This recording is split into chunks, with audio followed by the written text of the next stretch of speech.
Denuncian acumulación indebida de tierras. Vinculan predios del expresidente Uribe y de ministro y exministro de Agricultura. Expresidente Uribe y ministro Iragorri responden a investigación de la Contraloría. Un muerto y 3 heridos deja enfrentamientos entre indígenas y policía. Taxistas listos para iniciar paro mañana. Educadores ratifican cese de actividades desde el jueves. Procuraduría investiga 745 contratos del Ministerio de Educación. Cartagena le dice no a la sede del Congreso de pornografía. 14 muertos y 18 heridos deja explosión de polvorería en México. Juventus vence al Mónaco y es el primer finalista de la Liga de Campeones. Nairo Quintana ya es sexto en la clasificación del Giro de Italia.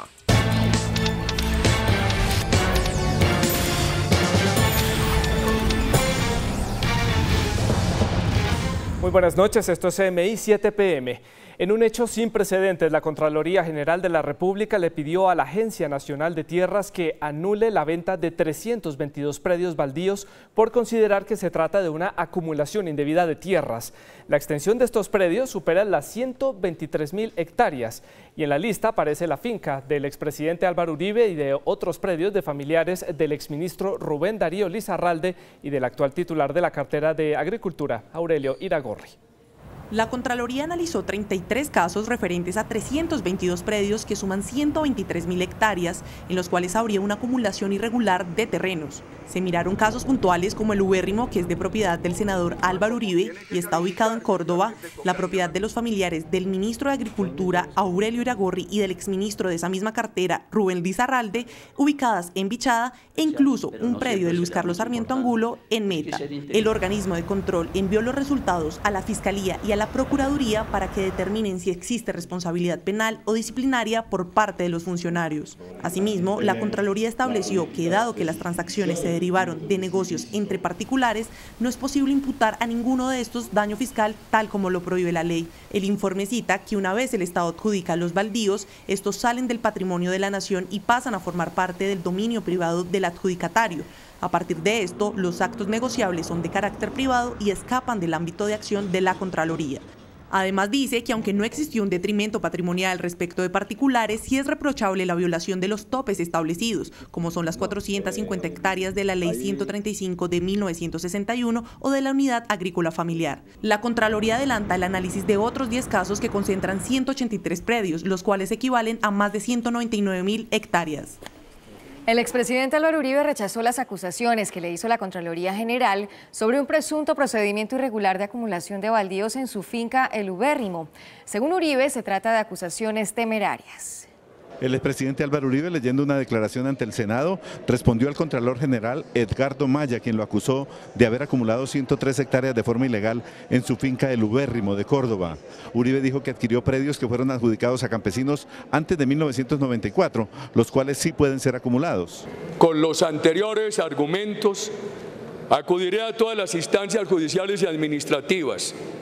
Si se consolida este abuso y tengo que perder este pedazo de tierra o pagar por una cabida equivalente, lo haré. Pero de manera ninguna renunciaré a mi vocación de empresario honorable del campo, con sentido social, y por motivo alguno dejaré de oponerme al proceso castrochavista que avanza en Colombia, como lo muestran estas temerarias acusaciones. Gracias, señor presidente. Uribe recalcó que los 9 predios adquiridos no tenían advertencias en los folios de las matrículas y por eso se efectuaron los registros legales. Y por su parte, el ministro de Agricultura, Aurelio Iragorri, negó cualquier vínculo con maniobras relacionadas con la acumulación indebida de predios en el país. Asimismo, se defendió al indicar que nunca ha hecho gestiones ante las entidades del Estado para favorecer la adquisición de tierras. ¿De cuándo acá una investigación dice familiares de? La próxima dirá amigos de o enemigos de. No, las responsabilidades son personales. Y a mí no me vengan a enredar con temas de una investigación en la que no tengo absolutamente nada que ver. El ministro Iragorri explicó que durante las discusiones de la ley Sidres, que involucró los predios baldíos, se declaró impedido para tomar decisiones sobre el tema. Solicité al Consejo de Ministros que me declarara el impedimento, y así fue aprobado por el Consejo de Ministros para intervenir en la iniciativa legislativa del proyecto de ley que hacía referencia al tema de baldíos. El pronunciamiento lo hizo luego de ser aprobado en primer debate el proyecto de asistencia técnica por parte de las comisiones quintas del Senado y la Cámara de Representantes. Y en enfrentamientos en el departamento del Cauca entre indígenas y la fuerza pública perdió la vida un nativo y 3 más resultaron heridos. Las protestas se dan por la reclamación de tierras por parte de las comunidades de la zona. Denuncia la comunidad indígena que el ejército y la policía dispararon varias ráfagas de fusil contra los comuneros. Según los líderes de la comunidad, el ataque por parte de la fuerza pública se produjo cuando ellos se encontraban cortando caña para sembrar maíz en estas tierras que fueron tomadas por la comunidad y pertenecían a un ingenio desde hace 2 años. Tenemos 1.200 acuerdos que el gobierno nunca nos ha cumplido, entonces ya dijimos no más acuerdos. En estas imágenes grabadas por los comuneros se observa cuando evacúan a los heridos. Uno de ellos perdió la vida y 3 más continúan siendo atendidos en centros médicos. El SMAT llega arremetiendo primeramente, o sea, dándonos el trato que siempre nos ha dado. Y el trato que siempre nos ha dado es reprimiéndonos con gases lacrimógenos, con aturdidoras y con balas. Señalan que tienen que tapar sus rostros porque temen por sus vidas ante las amenazas de grupos de extrema derecha. Recientemente recibieron un panfleto firmado por las Águilas Negras donde los líderes son declarados objetivo militar. Ya hay unas amenazas a diferentes autoridades indígenas, a los liberadores de las tierras, a las guardias indígenas, y se hacen identificar como a las Águilas Negras. Por su parte, el alcalde municipal repudió las vías de hecho por parte de las comunidades indígenas. Nosotros rechazamos esta actitud de las comunidades indígenas con las cuales nos habíamos sentado el domingo con el vicepresidente de la República a realmente encontrar una salida negociada, dialogada a esta situación. Una comisión del CTI se desplaza hasta el sitio donde ocurrieron los hechos para investigar las causas de la muerte del indígena. El magisterio del país ratificó la orden de paro para el próximo jueves pese al llamado del Ministerio de Educación para buscar una solución que evite el cese de las actividades. Más de 8 millones de estudiantes se quedarán sin clases.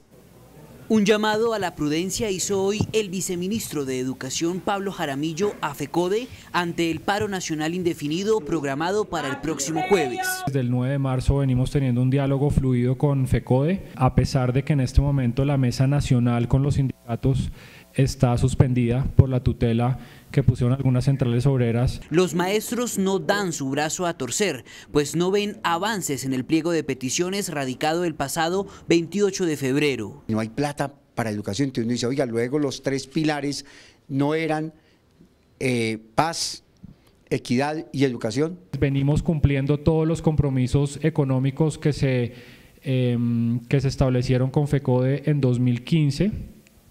Por ejemplo, una nivelación salarial de 12 puntos reales que se va a terminar de cumplir en 2019. La agenda de las movilizaciones coincide con el Día del Maestro. El jueves arrancamos el paro con asambleas informativas.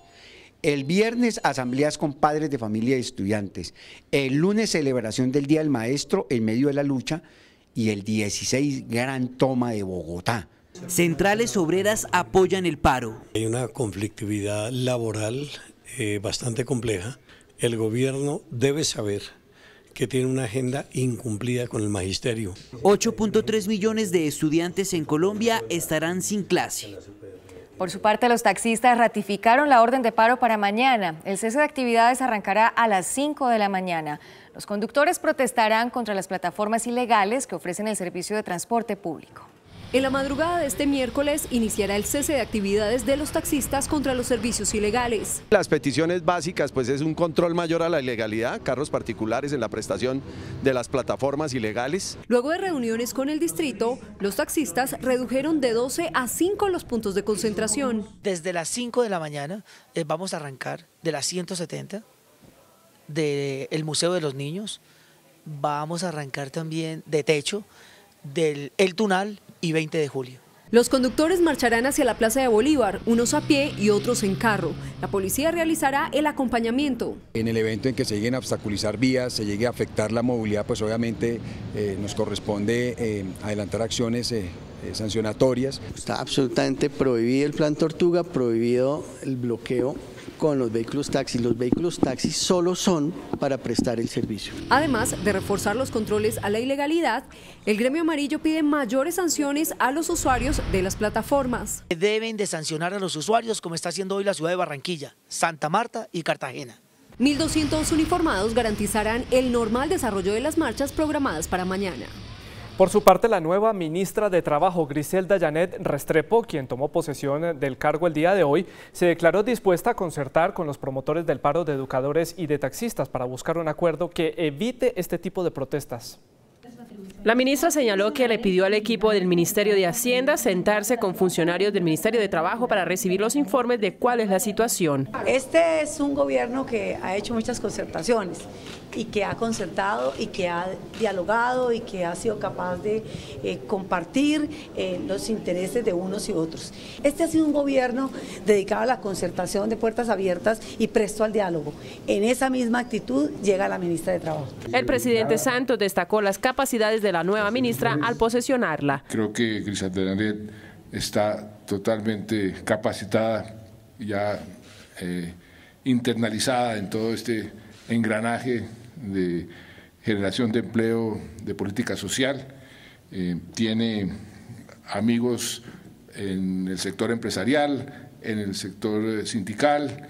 Estoy seguro que ahí mantendremos esa política de diálogo constructivo, de tratar de mediar en las fricciones normales de cualquier economía, pero siempre teniendo en cuenta el interés general, para defender ese interés general sobre cualquier interés particular. El presidente Santos también señaló que el choque externo generado por la baja del precio del petróleo ya se superó y la perspectiva es positiva. El fiscal Néstor Humberto Martínez reveló hoy los cargos que se presentarán en contra del exgobernador de Córdoba, Alejandro Lyons, por presuntas irregularidades en el manejo del dinero de las regalías. Ante el Tribunal Superior de Bogotá, el exgobernador de Córdoba, Alejandro Lyons Muscus, deberá responder por 20 delitos de presuntas irregularidades detectadas en el manejo del Sistema General de Regalías, Fondo de Innovación, Ciencia y Tecnología. De acuerdo con las investigaciones, el exmandatario malversó más de 10.000 millones de pesos a través de convenios celebrados entre los años 2012 y 2016. De 20 delitos así: concierto para delinquir. La autoridad se concertó con particulares, presuntamente para horadar, para afectar el patrimonio público de los cordobeses. 6 casos de interés indebido en la celebración de contratos. 6 delitos de celebración de contratos sin el cumplimiento de requisitos legales. 5 peculados por apropiación por una suma que excede los 10.000 millones de pesos, falsedad en documento público y falsedad en documento privado. De igual forma, confirmó la captura del alcalde del municipio de Moñitos, 6 concejales y 3 funcionarios de su administración por presuntos nexos con el Clan del Golfo. En total fueron capturadas en el departamento de Córdoba 30 personas relacionadas con las irregularidades cometidas en los casos de la hemofilia, regalías, sector salud y educación. La Procuraduría abrió una investigación para establecer si se presentaron irregularidades en la firma de 745 contratos suscritos por el Ministerio de Educación entre los años 2014 y 2016.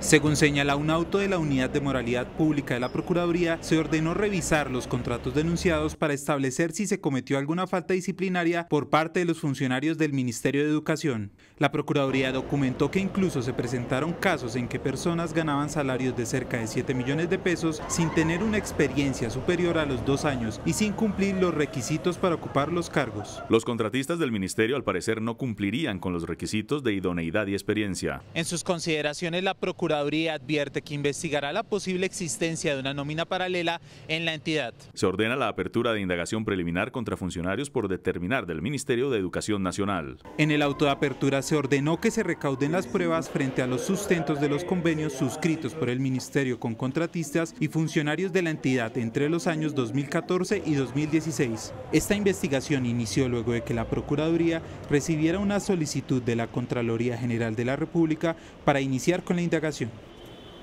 De otra parte, en buenas condiciones regresaron a la libertad los 8 mineros que permanecían secuestrados por el ELN en el Chocó. La presión de las autoridades forzó la liberación. Las 8 personas que fueron secuestradas en el departamento de Chocó por el ELN fueron liberadas en la población de Alto Tamaná y fue dejada al líder comunal de la población. 36 horas después podemos reportar con mucha alegría y con mucho orgullo la liberación de estos ciudadanos. Fue una gran operación militar. El secuestro de las 8 personas, 7 hombres y una mujer, se produjo según los liberados el domingo en la población de Cesego del municipio de Novita, cuando trabajaban en la extracción de oro de manera artesanal. Nosotros estábamos como a las 3 de la mañana, llegaron. O sea, iban a traer a 24 prácticamente, pero los demás, más de uno salieron corriendo y lastimosamente nosotros no pudimos correr. Los liberados agradecen por la pronta acción del Ejército Nacional, ya que pudieron regresar sanos y salvos. No, porque ellos nos dijeron que teníamos que correr con ellos, que si no corríamos nos mataban. Nosotros nos sentimos un poco aliviados cuando llegó el Ejército Nacional. Ahí vinimos a estar un poquito satisfechos. La liberación se dio luego del Consejo Extraordinario de Seguridad en el municipio de Novita, realizado por el ministro de Defensa, Luis Carlos Villegas, Fuerzas Militares, el gobernador del departamento del Chocó y el alcalde del municipio, en el que se anunció que se reforzaría el pie de fuerza en la zona del departamento.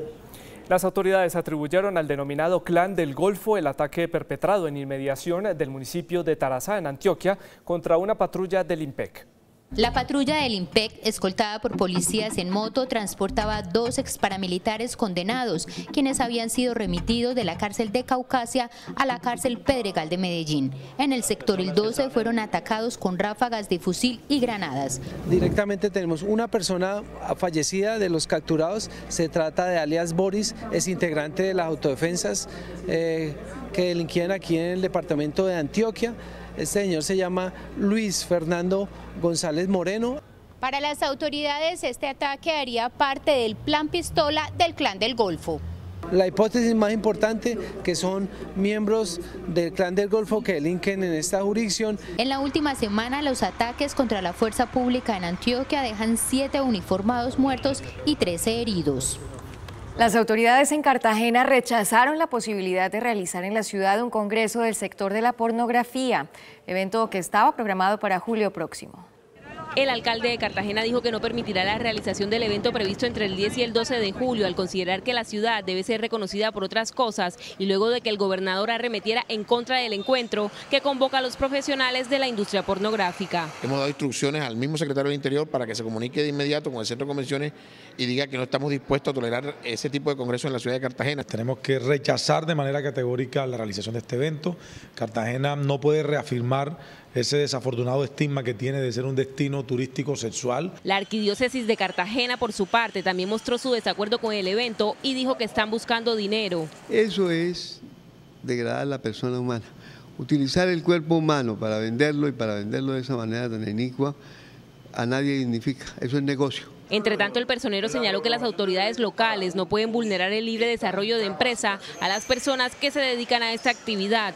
No nos encontramos legitimados para desacreditarlo y para evitar que se realice, porque en Colombia existe una libertad de empresa y aquí lo que se va a llevar es un congreso de la industria pornográfica. Varias iglesias de la ciudad anunciaron que en los próximos días realizarán una rodillatón para protestar en contra del evento y esa industria. Y nos vamos ahora hasta Medellín. El metro de esa ciudad fue el escenario elegido por Juanes para presentar su más reciente trabajo audiovisual titulado Mis planes son amarte. Estuvo acompañado de su familia y sus seguidores y recorrió la capital de Antioquia, su ciudad natal, para revivir sus raíces antioqueñas. Juanes y Medellín parecen ser un mismo elemento. Un artista convencido que sus raíces hacen parte de su esencia y por eso volver a ellas para lanzar su más reciente disco. Empezamos esta mañana recorriendo la ciudad en el metro, que lleva sus ilustraciones y un vagón con su nombre. Para mí es un homenaje muy importante, muy grande para mi vida, para mi trabajo. Más ahora presentando mi nuevo álbum, pues es como que muy bonito todo. Seguimos al tranvía, que generó una transformación urbana a diferentes sectores de la ciudad, para luego enlazarse con el metro cable que nos llevó hasta el barrio La Sierra, uno de los más golpeados por la violencia en décadas pasadas. ¿A qué sabe y a qué huele Medellín, que no te lo puedes quitar de encima? Mío, eso es a mi familia, a mi madre, al centro de Medellín, a campesino, a música huasca, a todo, el cariño, amor, ganas. De la mano siempre de su hijo Dante y acompañados por su esposa e hijas, Juanes recorría las calles de su ciudad natal con gestos de nostalgia y agradecimiento. Qué recibimiento tan lindo tener 3 vagones llenos de Mis planes son amarte, mis hijas que puedan ver eso, Dante que no se ha despegado de su papá, muy emocionada de estar en Medellín. Terminó la mañana con el Museo de la Memoria, lugar que se le hace homenaje a las víctimas del conflicto armado. Vimos a través de los ojos del artista el orgullo que se siente ser paisa. Nos vamos, gracias por su compañía. A las 9:30, más CMI. Y a las 8:30, la información del mundo, los esperamos.